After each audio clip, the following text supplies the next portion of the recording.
One of my favorite things to do as an astrologer is to put charts into context of your life. So what that means is these are not abstract points in a chart. They are not psychic. They are not intangible. The astrological chart will actually show you exactly what's going on. And so I want to just demo this for you, how I do it using the chart of the present moment. And I think this will be helpful for anyone who wants to learn how to interpret astrology on their own, as well as anyone who's interested in what's going on right now. So let's get into it. Here I have the chart of the present moment. And what I'm going to start with is actually the moon. That's this guy right here. It looks like a moon. And I'm starting with the moon because we have the moon at 0 degrees and 38 minutes of the sign of Capricorn. And what are you doing right here, right now? What am I doing right here, right now? I am working. I am creating a structure that is Capricorn. I am putting time into something that I want to be able to rely on. Capricorn is about the actual structure of our lives. And wherever the moon goes in the birth chart or in the transiting chart, which that's what this is, it's a transit chart, the moon is where our moment to moment emotional energy is. Okay, so here I am, I'm sitting and I'm working. I am doing some work. What work am I doing right now? Well, to do that, we look at some more context as to what the moon is doing in the sky. The first context we can look at is the aspects, and the second context we can look at is the rulership.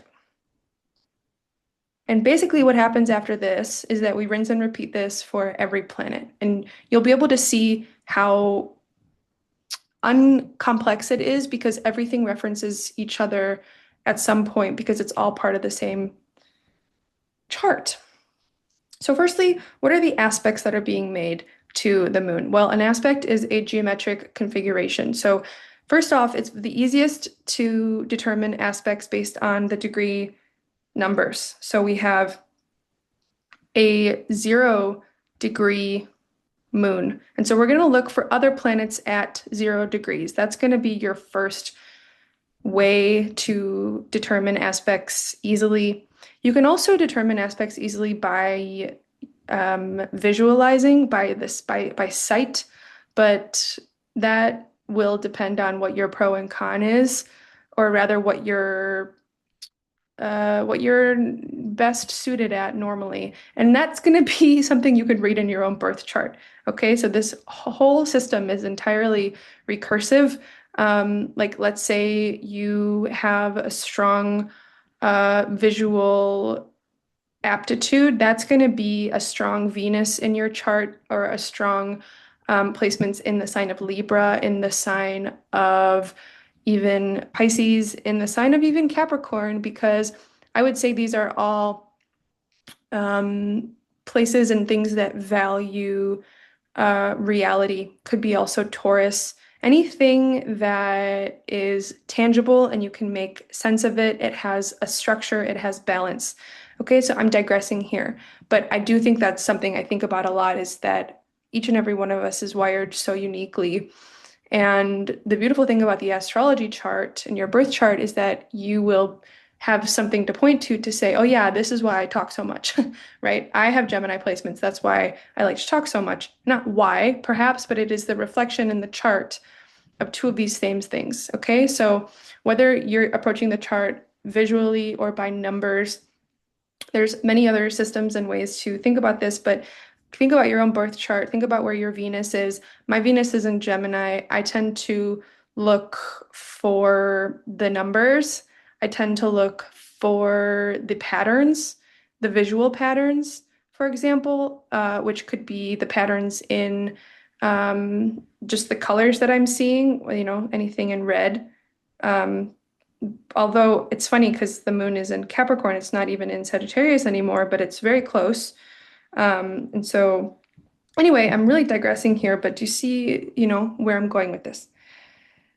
immediately, we can see the sun is also at 0 degrees right now. And that's a really important, interesting, fun context we can talk about. This is what's called the first 30-degree phase of the new moon cycle. So we had what's called a Scorpio new moon happen just 2 days ago. And that happened right about here in the sign of Scorpio. Now, since then, the sun has moved into Sagittarius and the moon has already moved all the way through Sagittarius and into Capricorn. Okay, so we know that it's Sagittarius season. We know that we're doing work, right? Today, this moment, we're doing some work, but it's in the context of this larger season, which has literally just begun in the last 2 days, and in the context of this larger new moon cycle. Okay, the moon moves this way, okay, in the sky, but we're going to see it moving this way. What am I doing? That's a lie. We're going to see it moving this way in the sky, but it moves this way in the chart, okay? So if you look outside, the moon's like this is the horizon. So the moon's going to move this way in the chart. I'm sorry, in the sky, but it's moving this way through the astrological chart, okay? That's because of many different ways the Earth moves at once. It doesn't just move one way at once. So there's always a lot of dynamism going on. But in any case, we can see that where I am, the sun is just set or is about to set because it's right at the descendant point here. And it's exactly 30 degrees away from the moon. And that means we're at a very interesting checkpoint in the lunar cycle. This is the, as I said, 30-degree checkpoint of the lunar cycle, which means that we are about to shift from a very open exploratory period, which is the first 45 degrees of the lunar cycle. We're about to shift into what's called the internal phase of the lunar cycle in the crescent phase. So right about now in the sky, we actually might be able to see the first light of the new moon, but it's not going to really be until the moon hits 45 degrees away from the sun, where we really will definitely be able to see the moon. So that's an interesting thing to note. Essentially, whatever intention, whatever was started 2 days ago, even just as a thought in our minds, we are now getting to a point where we've explored a lot of options around how to go after it. We're still in an exploration phase, but we are nearing the end of the exploration phase. That's the difference between the new phase and the crescent phase of the lunar cycle. So as I'm recording this, we're in this interesting moment where we're still going off, we're still exploring, but we're having a hunch right now that we're gonna need to start kind of hunkering down very soon in the next day. The moon moves very quickly. All right, so what else? We know that we are at the beginning of this lunar cycle. We know that Sagittarius season has just started. There's something new, there's something fresh going on. We have all of that simply between the sun and the moon here. Now, it is cool that right now they're making that 30-degree aspect, but I can tell you that the relationship between the sun and the moon, regardless of the degree, will be something that you can always look to. That is one of the phases. There are key planetary pairs that I won't get into today necessarily, all of them, but the sun and the moon are key planetary pairs. You probably have heard about them waxed lyrical in poetic and artistic contexts, right? These are our two luminaries, but in the chart, they really do map out where we are at in a process of growth. And it's the growth of our like solar identity and the emotional reality within us that will keep those two wheels churning on, what's actually true emotionally for us and then what's actually true creatively and socially for us, okay? So always you can look to the sun and the moon for an interpretive methodology, and that's honestly a really great place to start. Now, if we go back to the moon, let's see what other aspects are being made. The moon is in the opposite relationship to Pluto, which means there's something very deep that we're closing out right now in terms of our work. So the work that we're doing right now has an immense social purpose. That's Aquarius. Aquarius is social, like humanity. It's innovation and change. And we have Pluto here. Pluto's about transformation. It's the type that once it's done, it's not, you can never undo it. So Pluto generally, yeah, it takes a long time to go through this change because it is so deep and far reaching. But anyway, the point here is that the moon is also making this relationship to Pluto, where, there is a direct correlation between the work we are doing now and how it is helping us to conclude a cycle as the moon moves closer and closer to Pluto. We're concluding a cycle in how we emotionally deal with all of the changes in humanity right now from a technological sense, from a social sense. And we're hoping that, the work that we're doing is helping us to integrate this change. But this is what's called the balsamic phase. It's the last 30 degrees of two planets cycle together. And so we're at a point when we're considering what work we're doing and how it's able to change things socially. The balsamic relationship, or rather the balsamic phase between these two planets, is very much so one of surrender. So we're not really actively pushing up a hill right now. We are simply letting go. And that doesn't mean inaction, but it means that it's not our prerogative to try to get in the way right now. It's our prerogative to just let go and let it rip, for example. Okay, let's see what else is happening with the moon right now. Because honestly, if we're just thinking about this moment, the moon is going to be the most important. So let's see. I'm going to keep a pretty tight aspect orb, which means I'm not going to look at strong geometries that are, within, let's say, like even 5 degrees off. So, for example, the moon here is definitely still in what's called a square to Neptune. It is out of sign, and that is within 5 degrees, though, because there's only 30 degrees in a sign. Um, but it is out of sign. It's a square. But I will say that I'm not going to really count Saturn anymore, even though these two planets right now are very linked, Neptune and Saturn. I made a video about that recently. You can go watch it on my channel, Saturn and Neptune. But I'm not going to really think about the Saturn much because this is already 5 degrees past the square. So we're going to think about Neptune a little bit more now. So with our work, with that moon emotionally connecting to our purpose, our work, there's something about a dream, an ideal, a vision that we are having to grow out of. This is the last quarter square, which means it's a decision we have to make, but it's an internal decision to get over a block, basically, to get over a hump.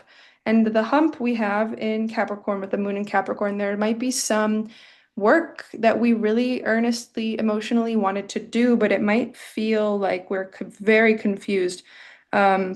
Still, there's some ideal that we might realize we might not be able to reach at this time, or perhaps we realize we reached the ideal, but we're still dreaming up new things to do. And this is the phase of the moon, the last quarter phase, because right, the moon is heading towards that again. It's already come from this whole trip.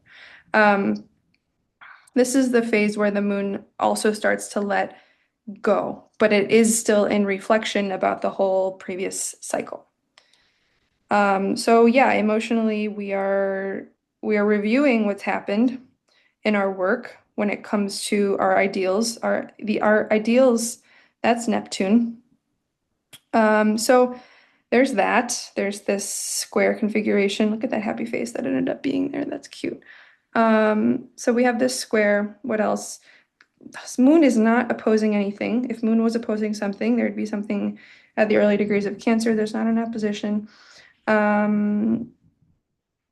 You know, there's not much really at all, much more going on here with the moon. It is in a pretty tight inconjunct to Uranus. And an inconjunct with Uranus is about making adjustments. This is a full phase in conjunct because it is after the opposition. The opposition would have been here, and that means the moon is still moving that way. The in conjunct essentially says there's some emotional adjustments in our work that we need to make because we have realized something pretty profound about our resources, which is Taurus, and Uranus is some type of shock, it's some type of intelligence, material intelligence that is wanting to be integrated into our emotions on an everyday basis. And right now, there's an adjustment, there's a social adjustment, there's something that's needed from us externally because it's past this opposition. And there's an adjustment. We need to say, hey, here's the work that I can do. What does the resources like what does the intelligence of my body need from my work? What does the intelligence of financial systems need from my work, right? If we're thinking in a much broader context here, the intelligence of financial systems. I mean, this to me is really, yes, Uranus and Taurus is so much about liberating money. Um, I was, trapped by this. I know many people trapped by this. It's essentially any issue of extremes, right? If you get really deep into the spiritual world, you really don't want to make money. Or like there's a point in many people's spiritual journeys where you realize that nothing's real and you want to be very altruistic. And so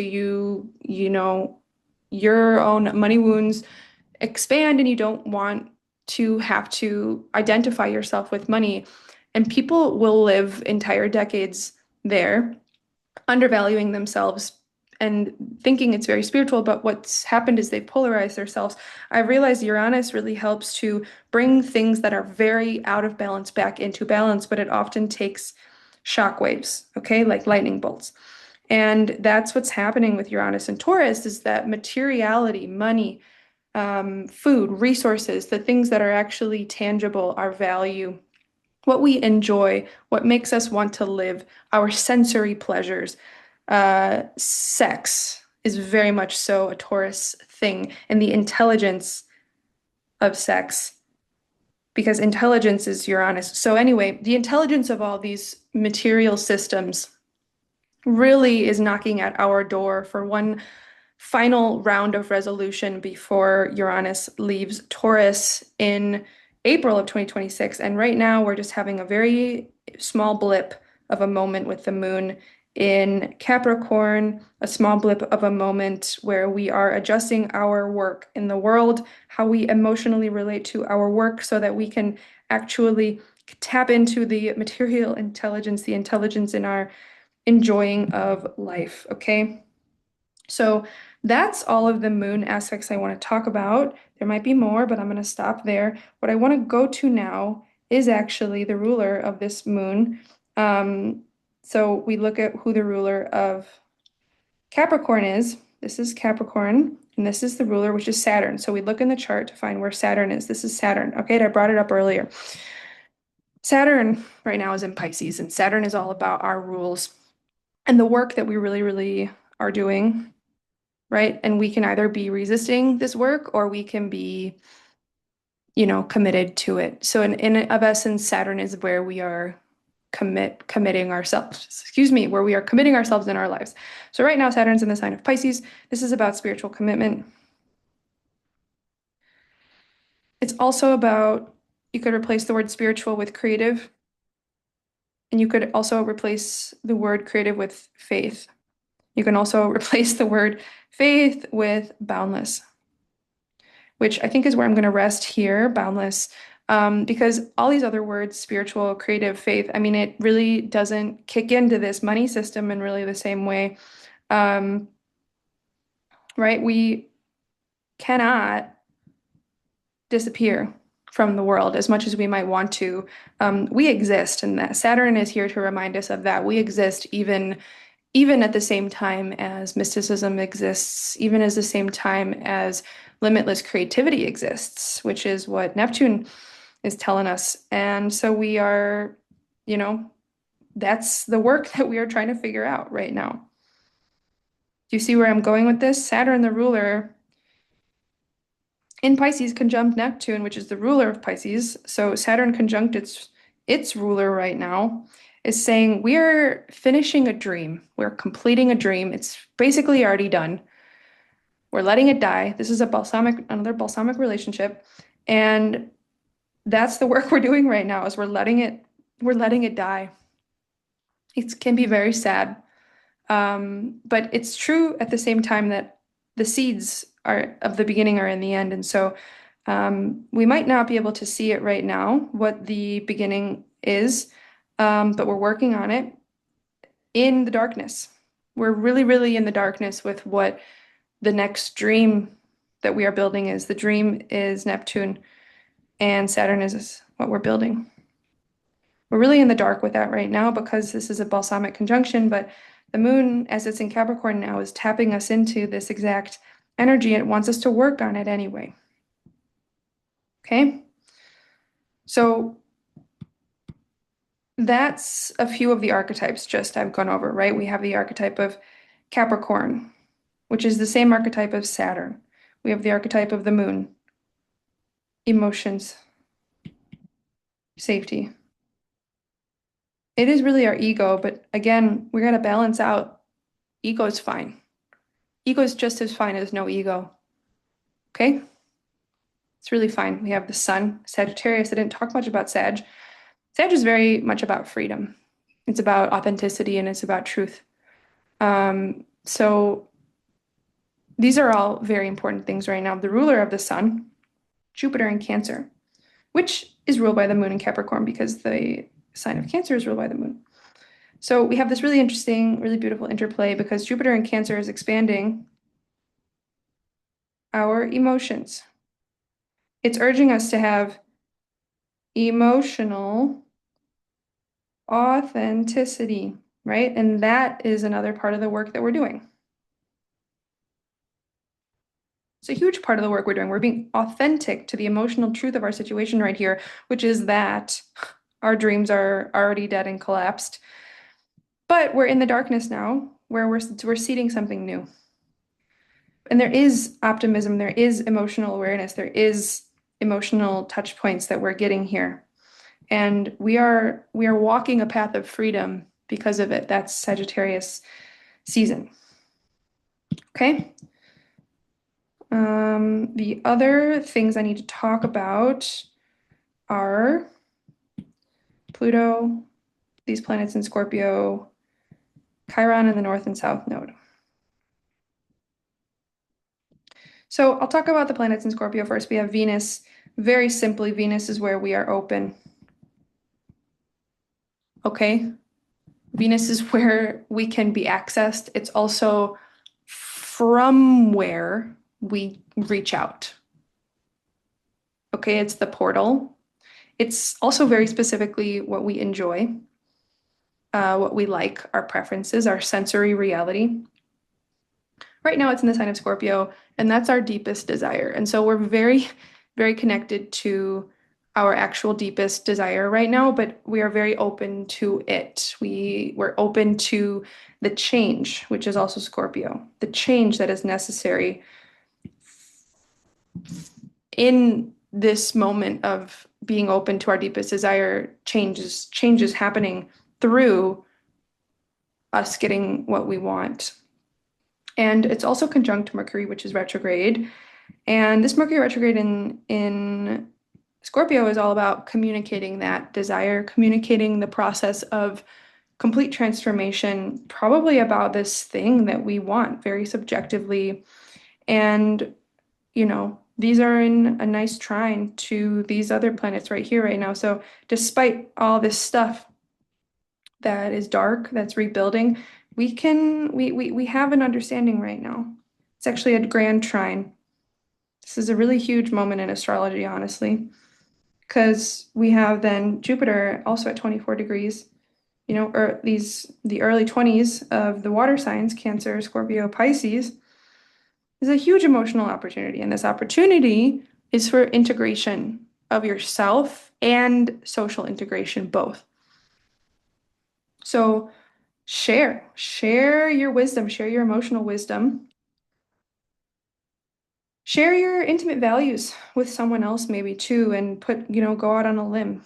Um, I also need to talk about Mars, because Mars is doing something really important right now, making a square to the lunar nodes. But before I jump there, I'll talk about Pluto, which is the ruler of Scorpio. So let's go back to this thing of our desires, our very personal, unique, individual desires with Venus and how we communicate them with Mercury. This is, as I said, in Scorpio, which is about the deepest motivation that we might not even be aware of consciously.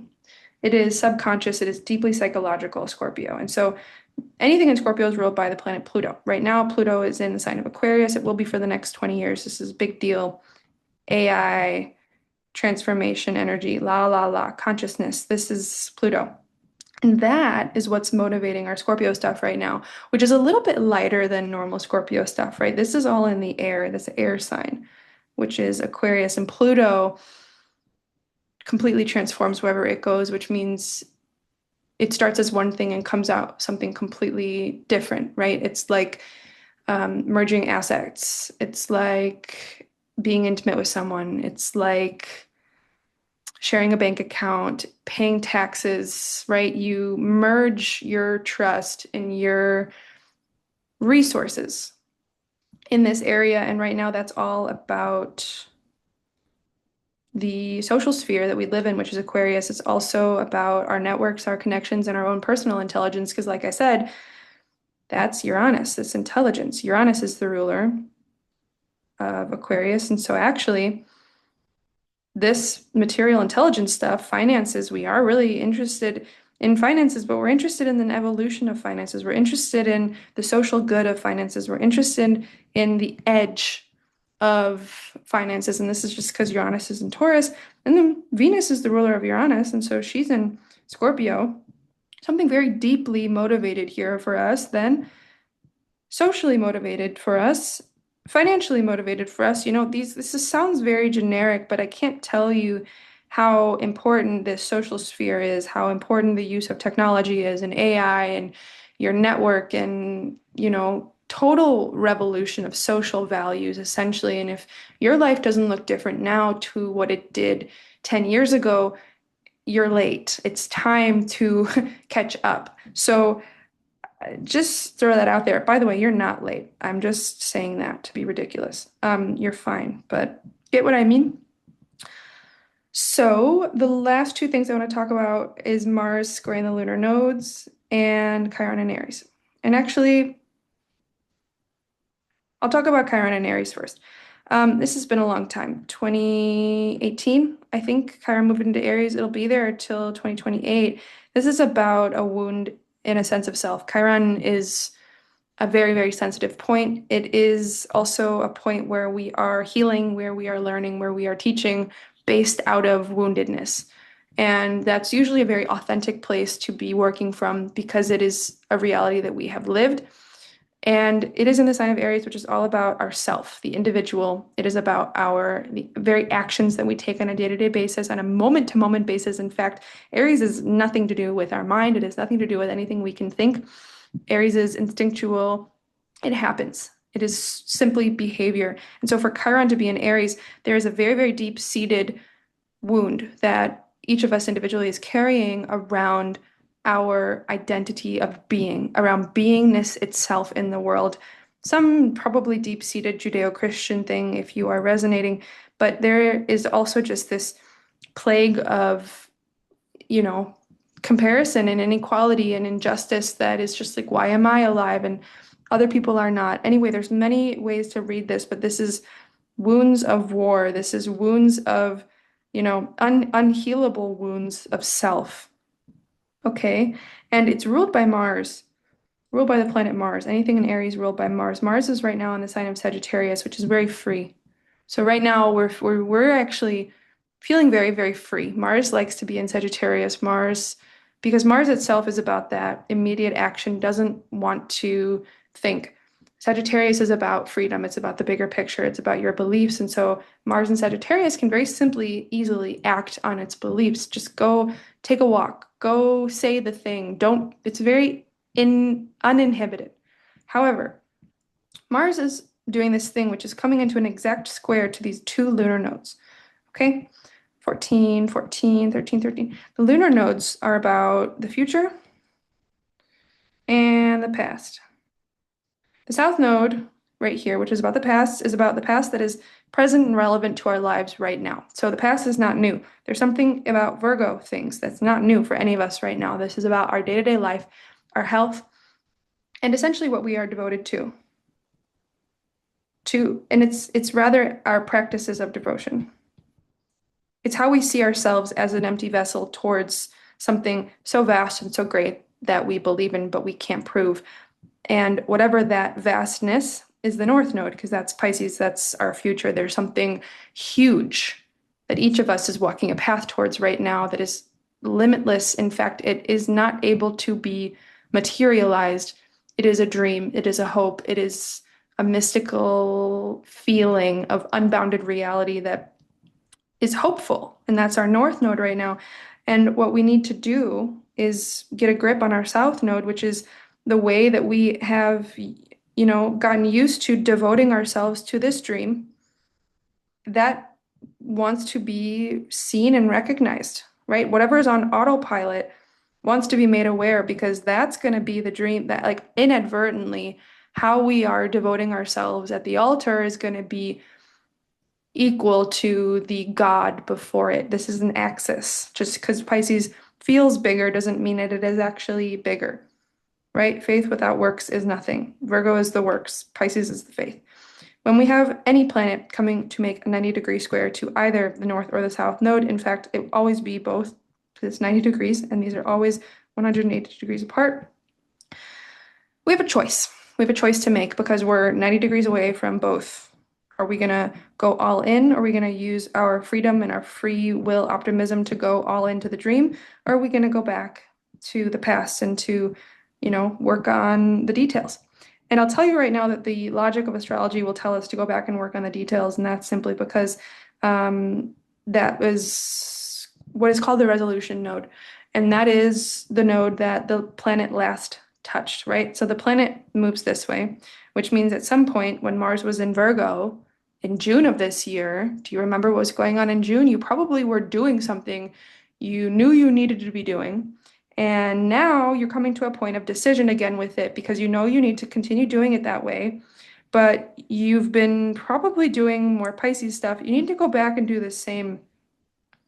You need to go back and do the same Virgo thing. You need to make a system. You need to devote yourself to this truth in a very actionable daily way, in a way that you might have not been doing that so much. That's the square to the nodes. We do flip-flopping. We're like, well, I'm so inspired by the Pisces future, and I'm gonna not do the Virgo stuff anymore. I'm sick of it. I'm just gonna be delusionally in faith. And actually, for some time, that's what we needed. We had a lot of planets here that made a square, which means it actually did resolve through that node,